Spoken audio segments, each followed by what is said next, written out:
98FM. The sound of the city. 98FM's Dublin Talks. Weekdays from 10 a.m. With Adrian Kennedy. We have a question for you. Do you believe that the travelling community in Ireland are disrespected?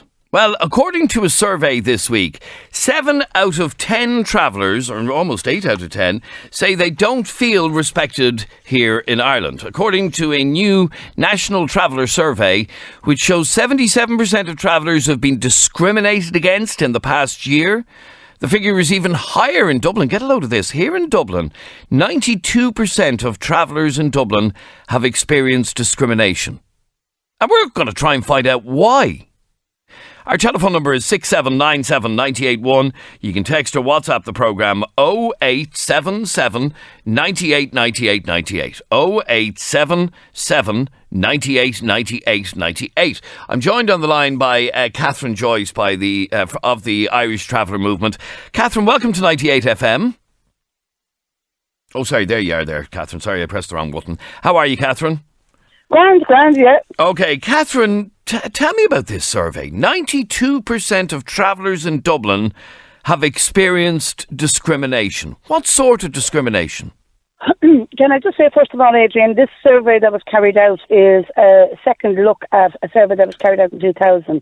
So it was trying to re-examine the attitudes of travellers towards Irish society and life in general.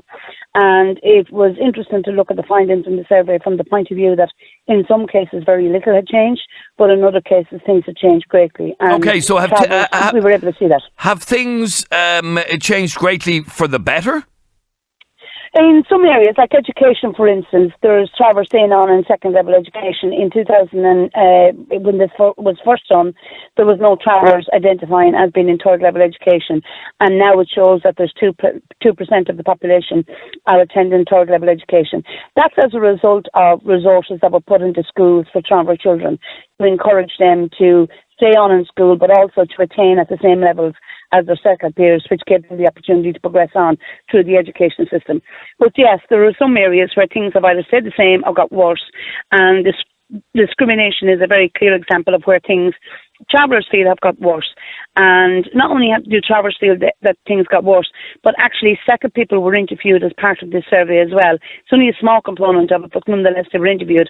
And the attitudes of second people are quite similar to what they were in 2000, where second people said that they'd prefer to live beside almost anybody except the traveller, that they would prefer to almost have anybody, members of their extended family or immediate family, except a member of the traveller community. So things have actually changed in some areas, but in other areas they haven't changed. So why do you think the way in which the settled community treat the travelling community is actually getting worse rather than better? I think because a lot of it is based on perception of our community rather than real experience. Because when you look at the survey and you ask people how many have actual contact with travellers and what type of contact that is, it's really in a social setting, it's really in a community setting, or it's really in the extended family setting. Almost all times it's in cases where conflict between settlers and travellers are ripe. So it's in relation to accommodation or sites being provided in the area, or it's in relation to travellers being refused service out of pubs or shops or being followed around the shop. So the contact points are always ones where there's potential for conflict between travellers and second people. So the attitudes in those areas are very hardened.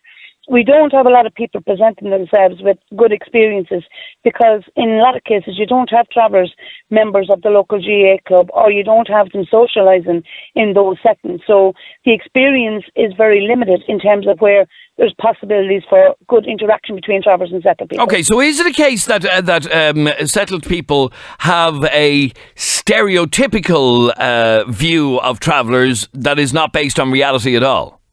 Well, a lot of it is based on what they see in the media, and what they see in the media is a very small proportion of the traveller community.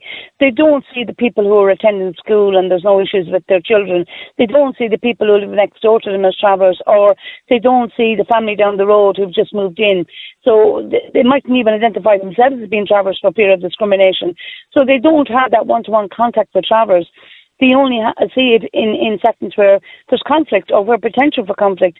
So I think the experience is based on perception, but sometimes it's based on a negative contact with travellers, where either travellers are standing at the door of a GA club or a pub that they go to or the local school and they're not allowed in, or there's a site being proposed in the area. So I think for a lot of travellers, they would hope that the introduction of the ethnicity recognition in the Dáil would make some changes. But in fact, when we look at the survey, very little has changed for travellers in the last 10 years. So what do you say to people from the settled community who do have an attitude toward travellers, who do have an opinion about travellers, the sort of people who are already texting in saying things like the behaviour of travellers is why you have such a bad name? What do you say to people like that? Well, I think there's two types of SACA people. When we talk about SACA people, we talk about people who are in the service industry, right? So you're talking about your shop owners, your pub owners, your doctors, your whoever they are, right? Those kind of people, under law, have a duty of care to treat everybody equally. So they can't be discriminating against travellers. So to those kind of people, we would say you're acting illegally and you need to challenge not only your perception of travellers, but your practice in terms of delivery of services. Then if we talk about the Joe Soap on the street, most of those people don't have contact with travellers. So what I would say is try and make sure that they have a positive interaction with the traveller community. And in that, I mean, make sure that they accept travellers into their local community where they're living in. If there's an issue with those particular travellers or those individuals, treat them as individuals. They're not reflective of the whole community. Like my own self, I live in an area up in County Meath where we would say that we're integrated into that community, but we're accepted for being members of the traveller community. I don't have to hide my identity. My children don't have to hide their identity. They don't have to pretend to be second people to be accepted. But it is so the case. This survey actually shows that one of the biggest things among young travellers is that even in areas of employment, that they are hiding their identity in order to be accepted. And what we would be saying to the general public, travellers are travellers. We've been here a long time. We're staying forever. So you just have to make sure that you accept travellers. And if there's travellers that are causing difficulty, that you treat them as individuals. They're not our community. All right. Catherine Joyce from the Irish Traveller Movement, thank you very much indeed for joining us on 98FM. No problem. Thanks for having me. And I would love to hear from you on this on 6797 981. Peter, you're on 98FM. How are you, Peter? How's it going, Agent? Peter, you believe that it's a small minority of travellers giving the rest of them a bad name. Yeah, like it's every time you hear of anything in the news about travellers, it's always the trouble. But I know plenty of travellers, and they work, they go to school, and they pay their taxes. Yeah, I do myself. I always say to some of my friends, how many settled people do you know who try to dodge their taxes or scam the social? Plenty of settled people are doing the exact same thing. You know what I mean? So you can't just say, well, all travellers. If that's the case, like a Muslim terrorist goes into town and carries out an attack, well, all Muslims are terrorists. It's the same type of concept. Do you know what I mean? And like I see somebody, if somebody uses the word knacker around me, I absolutely despise it. It's a disgusting word. I see it as the same as somebody calling a black person the N-word. Yes. It's disgraceful. And I think the survey, it's probably even more than what's saying in the survey, because I live in Coolock, and as soon as you see, you'll be in the playground, and as soon as travellers come, you'll see a lot of people taking their kids and leaving the playground. Why are you leaving the playground? They're only coming to the playground with their kids so they can play. You know, that's the crap you see every single day. And again, as that lady says, whenever most settled people don't know travellers, don't mix with travellers, don't speak to travellers, the only time they ever hear or see or speak of travellers is when there's a bad story in the news. Oh, look at the travellers, they're shooting each other, they're gangs. There's settled gangs murdering each other left, right and centre as well. Do you know what I mean? Like, it's just crazy. And yes, I mean, what you're basically saying that people judge travellers based on the behaviour of a minority of them. That's exactly what it is. It's the same as the Islam hysteria, Islamophobia. Oh, there's a couple of terrorists who are Islamic. Oh, well, they're all Muslims, ban them all. It's the same type of it's the same concept, and it's absolutely ridiculous. I get along with a lot of travellers, and they're some of the soundest people you'll ever meet. And there's one thing I'll say about travellers, most set of people aren't. They have your back, no matter what. You're a good friend of a traveller, and you look after them, and they will look after you. They treat you as their own. Do you know what I mean? And you see it in Coolock all the time. People just slagging all the travellers this, the travellers that, but so you can drive into the settled area, and it's just, I could go into a traveller's house, and it's immaculate. It's spotless. I'm not saying every traveller is spotless. Every one of them that I know, their houses are, if you take your shoes off walking in the bleeding door, the man will kill you. Do you know what I mean? Well, stay there for 1 second, because Noel, when it comes to travellers and travellers being discriminated against, 92% of travellers in Dublin having felt some discrimination, your point is they need to behave themselves. Yeah, they do need to behave themselves. I mean, everywhere they go, they cause havoc. You see, Noel, as Peter just said, that's just not true. It is true. It is true. I mean, hang on. It is true that some travellers cause havoc. Not all travellers. Well, I'm talking about at least 80% of them. Right. Peter, what do you say to that? That sort of attitude. He's basically saying 80%, and if anybody was to give in 80% odds, that's pretty much saying nearly all travellers. He's basically saying the minority of travellers are the ones who are not causing. It's the minority of travellers who are causing. No, quite the opposite. Listen, you live with the travellers. So it's do you know them? The Gardaí have set up special armed units and special crime units. Yeah, obviously you never had any problems with them. You never had any problems with them, had you? We've had problems with travellers. Yeah. And why? Look, they can't even go to a wedding, a funeral. They're not certain any problem. I don't blame the publicans. Okay, sorry, hang on. No, cultivated. No. There's a pub in Coolock who let the travellers in, and I can guarantee. It's the only one. Hang on, just let him speak. Sorry, go on, Peter.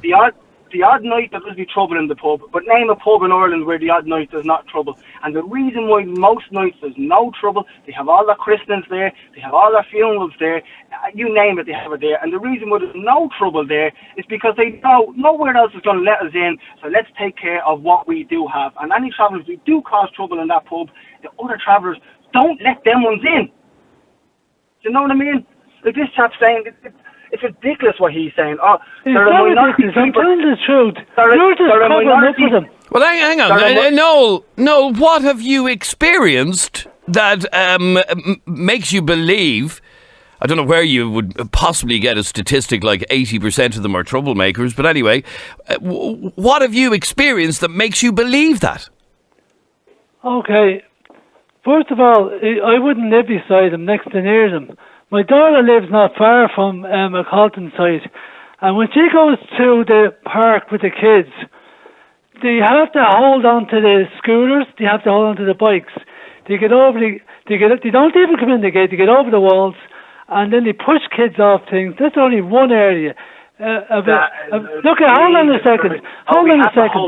Listen. Where did they get the big vans from, the big caravans? Now one of them bloody well walks. They have a law onto themselves. They don't give a shit. They don't send their kids to school.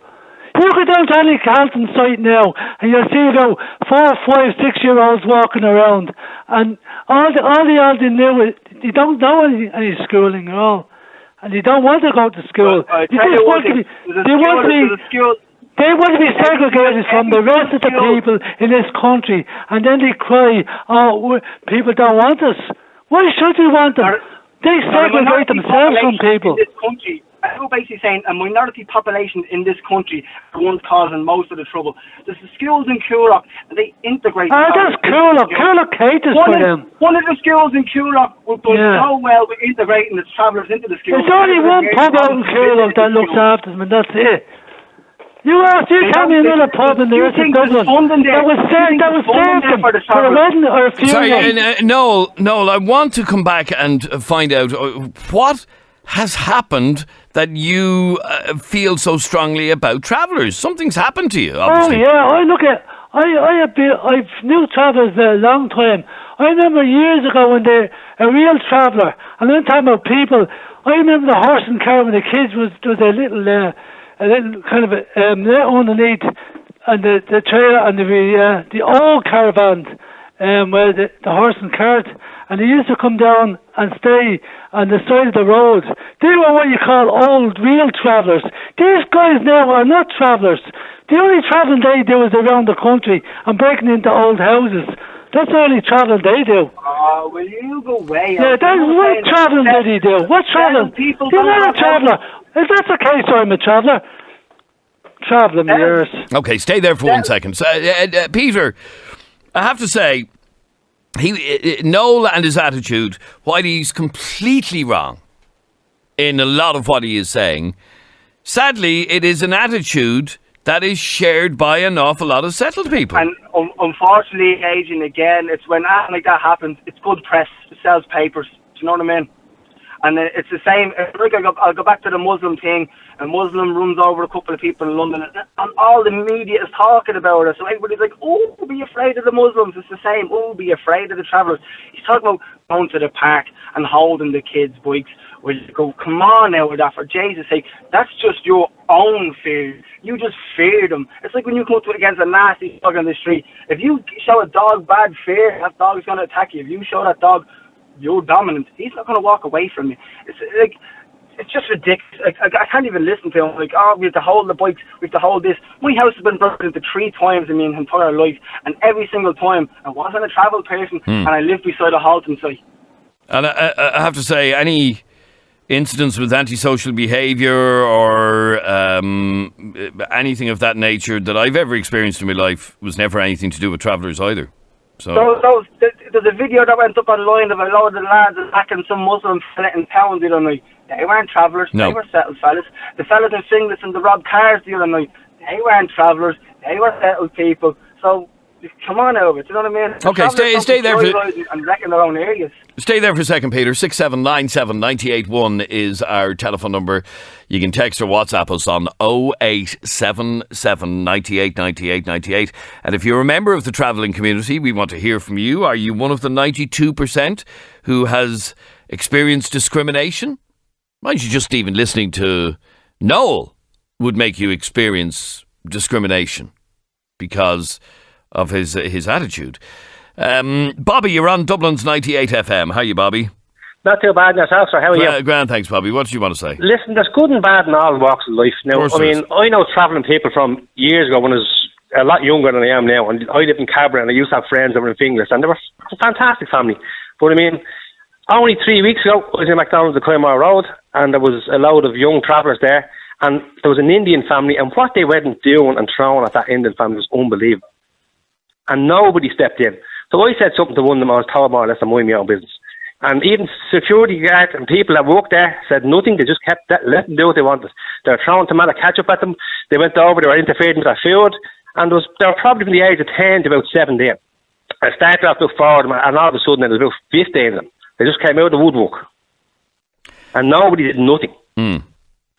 So, I mean, there is good and bad, but like I said to you, I know travellers a long, long time, and I've never experienced this before, but I mean, when I've seen that happen, I says, I'll tell you, any wonder nobody has respect for them. Because, I mean, even the settled people today are getting worse and worse. Look at the crimes that's out there at the moment. That's exactly the point. That so it's not only the travelling people that's getting worse. The settled people are getting worse too, raping and killing and shooting. I agree with you 100%. And in fact, as Peter described, we saw that unbelievable joyriding in Finglas last week. That wasn't travellers. There was nothing to do with travellers. That was settled people carrying on like absolute animals.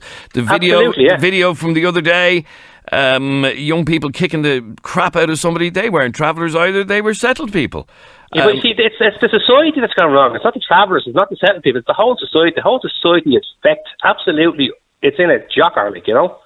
Okay, stay there for a second. Emma, you're on 98FM. Hi, Emma. Hi, how are you? How's it going? Good, thank you, Emma. Go on, what do you want to say? I'm just listening to Noel and Peter, and it is great to hear, like, they're both extreme sides. Like, obviously, you know, Peter has had a really good experience with the travelling community, and Noel has had the other extreme. But I live within half a kilometre, and I grew up with members of the travelling community. I mentor kids in secondary schools who are members of the travelling community, and they're all around me, for example, in every walk of life, like work and that. But I will be objective, like, about this. There's huge issues at the moment with groups of 15 to 20-year-olds in the area of Coolock that I live in. Now it's massive. So much so that I've gone to the local guards and the ombudsman and the whole lot. Sorry, groups of young people. Youth, yeah, like let's say 15 to 20-year-olds, right? 4 nights a week on average for the last 8 months. There's a housing estate of 900 houses, and we're right next door to one of the biggest travelling community areas. And in both cases, the youths from the settled area have joined forces with the 15 to 19-year-olds in the travelling community. There's a gang of about 20 of them. And 4 nights a week, no joke, between 1 a.m. and 4 a.m., the neighbourhood is kept up at night constantly with joyriding, with fights. But again, it was a shooting. And when we ask, who's involved, there's very much members from Darndale, Belcamp, Coolock and the Halton site, all involved in it together. Yes. So certainly not members of the travelling, but they are involved. So you can't just turn around sorry, that's just antisocial behaviour by by young people. Yeah, it's irrelevant.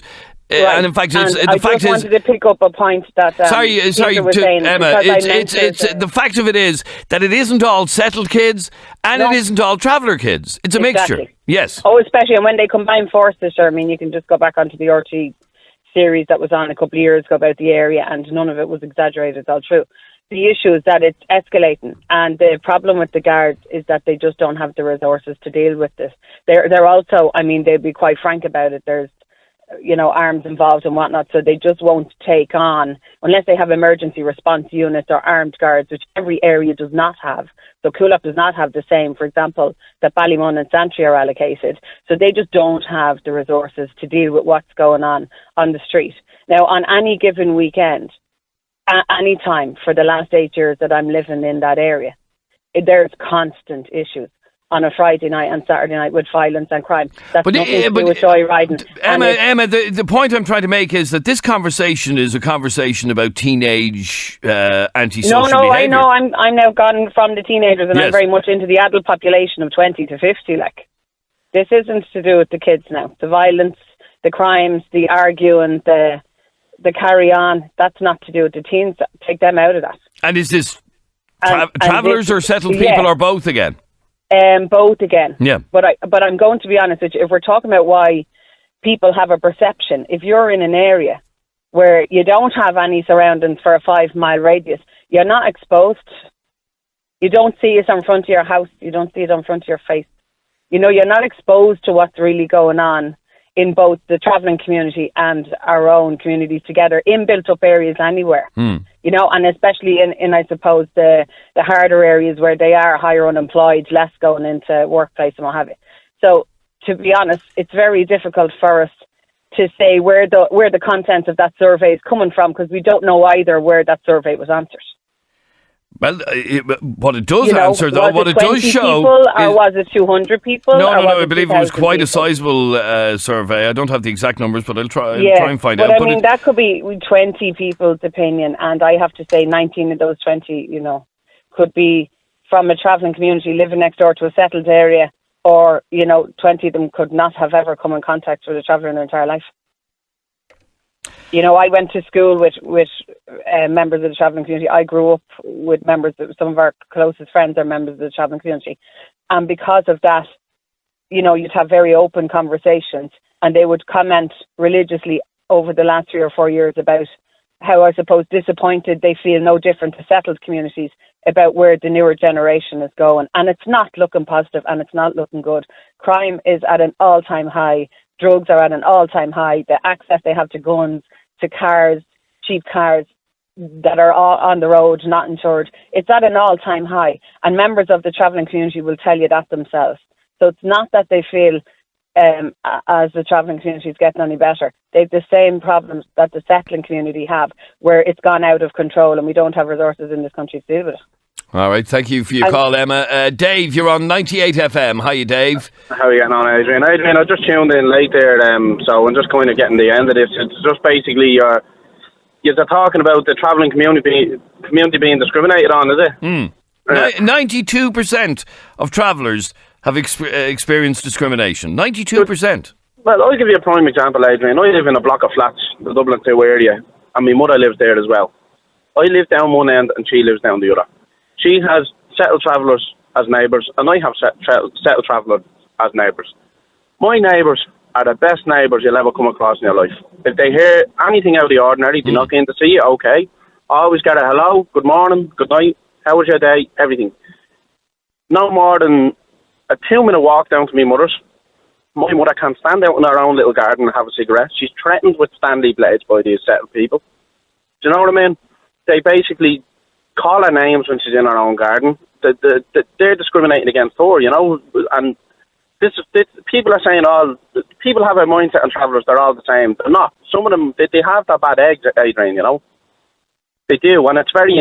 Some of them can be very intimidating. Some of them are lovely. Sorry, you know what I mean? You see, Dave, when I hear people saying that, and then I think of all the crap that goes on in Dublin, day in, day out, week in, week out, joyriding, stabbings at Lewis stops today, young people beating up fellas with bars, blah, blah. I could go on through the list of antisocial crap that has happened in Dublin this year alone. That's true, Adrian. And I guarantee you that the vast majority of it is from settled people. Oh, of course, Adrian, of course. I'm just using that as an example, like, so people are, like, the topic here is travelling community, do you know what I mean? Well, the topic is why are 92% of travellers feeling discriminated against? Because people have an attitude towards them that is, in a lot of cases, a very unfair attitude to have. That's true, Adrian. I spoke to one guy a couple of months back who had to change his name. This is a very respectable traveller guy who had to change his name to book his daughter's 21st birthday party. That's ridiculous. I've heard a story like that before. That is ridiculous. That shouldn't be happening, Adrian. Now, of course it shouldn't. That shouldn't be happening. We're all human beings. We all have red blood, Adrian. I live on that in life, you know what I mean? I feel like you're judged by your actions. You should be judged by the way exactly, you... rather than the law being treated the same. If you're black, white, purple, yellow, you're judged on your actions, Adrian. Settled people. I was no angel back in the day, Adrian. You know what I mean? Like, I'm doing pretty well now, but that's exactly the point that I'm trying to make. That most of the antisocial crap that we have in this city is caused by settled people. And I don't care what anybody says. Oh, no, I agree. I agree with you, Adrian. Okay, stay there for a second. Let me bring in one last call, and that is John. John, you're on 98FM. Hi, John. Hello. Hi, John. How are you? How's it going, Adrian? How's things? Good morning. Good, thank you, John. You are a traveller yourself? I am, yes, I am. I'm a traveller, Adrian. No, I just wanted to make a point there that me and a brother of mine and a friend of mine went in to watch the UEFA Champions League final last night. Okay, yep. And we were told, well, we weren't told, but basically the barman came over to us. We ordered 3 pints. And I must say, we're very well respected and cleaned up and everything like that there, money in our pockets, you know. Yep. And your man grabbed the 3 glasses to give us the drink. Sorry, sorry, John, can you turn down the radio in the background there because it's got a 10-second delay? Yeah, good man. Yeah, go on, continue. Yeah, so we ordered 3 pints of Foster's there, and the barman grabbed the 3 glasses just before he poured the drink. He said, "Are you travelling, lads?" And I said, "I am." He said, "Well, look," he says, "is there any more of you coming in?" You know, I said, "No," so there's only 3 of us. "Well, okay," he says, "if any more of you come in," he says, "I won't be serving you." Now, there wasn't 5 people in the pub altogether. I can give you the name of the pub if you want. There's no problem. No, you don't need to give it to me on the air, but go on anyway. Okay. There wasn't 5 people in the pub altogether. And he said, "If anybody else comes in," he says, "I won't be serving you." And I said, "Why is that?" I said, "Like, there's only 3 of us here. I can't help who comes through the door. I can't do your job for you." And he said, "Look, that's just the way it is." So he gave us the 3 Fosters and we gave him the money. And he said, "Now," he says, "we want to watch the match." He says, "Sit on the table over there." And I felt so small and so embarrassed. And the match was just about to kick off, and I didn't want to go. I didn't want to go anywhere else. And he just kind of had me in a corner with a stool over my neck. You know what I mean? And there was other people listening as well. There was about 5 people altogether in the pub. And he just made us feel so small, and we just got the drink. We sat over at the table and we watched the football, and so tell me again exactly what this barman said. He said we went in and we ordered 3 pints of Foster's and and we ordered 3 pints of Foster's, and he grabbed the 3 glasses for to give us the drink, and before he started pouring, he said, "Are you travelling, lads?" And I said, "I am." Like, we are, you know. And he said, "Okay, is there any more of you coming in?" And I said, "No, well, not with me," I said, "but, like, there's only 3 of us here, like, we're here to watch the match, you know." And he said, "If any more of you come in," he says, "we won't be serving you." And I just said, "Look," I says, "I can't help who comes through the door. That's not my, like, do you want me to do your job for you? Like, I'm only here to watch the match, and that's the end of it, you know." So he kind of just made us feel really small, and when he gave us the drink, he said, "Sit at that table over there." He was basically saying, you're after getting in, you're lucky to have gotten in here, I'll serve you your drink, but if any more of you travellers come down to this place, even though they weren't his exact words, they're not getting in. That's 1,000,000%. That's exactly the way he said it. And I was in a dilemma with it to just turn around and walk out. And why didn't you? As a matter of interest. Because I'm a football freak, and I wanted to watch the match, and we didn't do anything wrong, you know. So no, I know, like, I know that. And I know a lot of people from the area. I would be basically from the area, you know. But it's just he made us feel so small there, and we just didn't know where to put our head. And I just said, "Look, we just paid him for the drinks. We went over and watched the match." And as people were walking in and out of the toilet and stuff like that, there, we just kind of gave us a glance over, like, to see how we got 3 heads on our shoulders, and that's the way we felt. You know what I mean? And we just sat there at the end of the night, and we left at about 11:20, and that was the end of it. You know. I have to ask you, John, the closest to that sort of experience that I've ever had in my life was a couple of years ago up in Belfast. And I walked into a pub in Belfast, so there was a couple of us, and we were stared out of it because it was a predominantly Protestant pub. We didn't realise that. And we were stared out of it by everybody when they heard our southern accents, okay? After a while, it relaxed and whatever, and we decided to stay. But that's the closest I can compare to that sort of discrimination. How often does that happen to you? Not that often. Not that often. Like, I must say, not really that often, you know. But it's just when we went in, the match was kicking off about 15 minutes later, and you know, we weren't doing any harm to anyone. We go in there, we go in and watch the match. We didn't think that we need to have a driver's license or a passport or something to say, "Look, have you got something so I can serve you," or something like that. He just made us feel so small that I think if he had his way, and he probably would have his way, like, because if he didn't want a service, he didn't have to service. But it just kind of felt like to me that he was letting us know that, "Look, I can serve you here if I want to serve you, or if I don't want to serve you, it's up to me." And he knew, you know what I mean. And we were just caught between a rock and a hard place, and it just made us feel really bad, you know. But look, that's all I wanted to say about it. Right. You know what I mean? The best luck to you, John. It's been a pleasure talking to you. Okay, thanks very much indeed. There you go. There's a man just going for a bloody pint last night to watch a football match. Anne, you're on 98FM. How are you, Anne? Hi, Adrian. How are you? I do agree with your call that was on earlier that the old travelling people were lovely. I remember them well myself. They were wonderful people. But what's going today, unfortunately, I couldn't say the same about. Now, I know there's good people as well before anyone jumps down my neck. We have a situation here in Laois, right, where we have a family in a small estate, right, and they are unbelievable. We've had more trouble with them than anything else. You know what I mean? Attacking the neighbours, smashing windows on top of children. Unbelievable. We are now over here trying to get these people out of our area, right?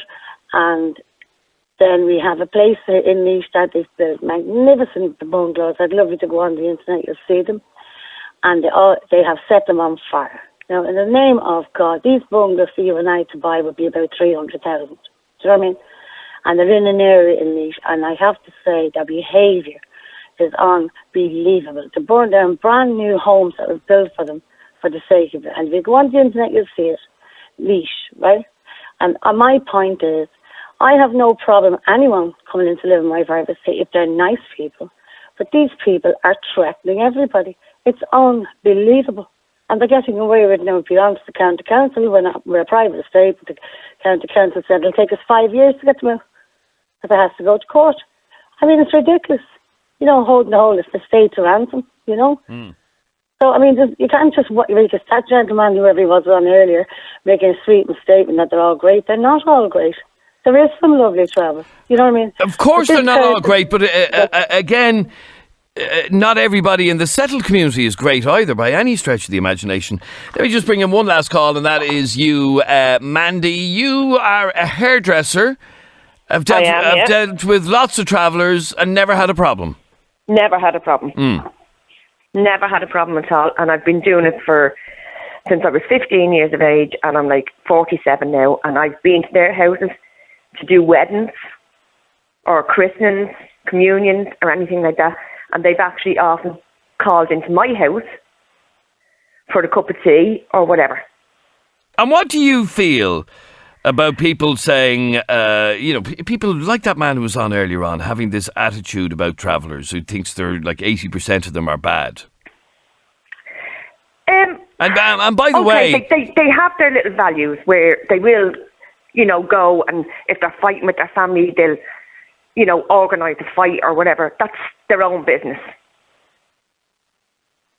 Yeah, but... Right. But... My point, my question is, a lot of people have that same sort of attitude that guy earlier on had, that they're all bad, that they're horrible people, that they cause trouble, blah, blah, blah, blah, blah. What do you say to people like that? I mean, even that barman, even that barman obviously has that impression because he barely wanted to serve 3 traveller men 3 pints of Foster's last night before the football match. Yeah. Ridiculous, because their money is just as good as theirs at the end of the day. And okay, some people, they have a stigma, and it shouldn't be for all of them, because settled people have stigmas too. And I have to say, when I hear that 92% of travellers feel discriminated against, I have to...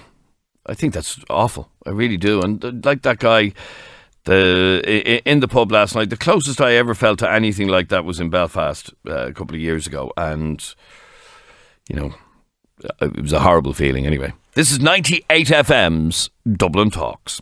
98FM. The sound of the city. 98FM's Dublin Talks. Weekdays from 10 a.m. With Adrian Kennedy.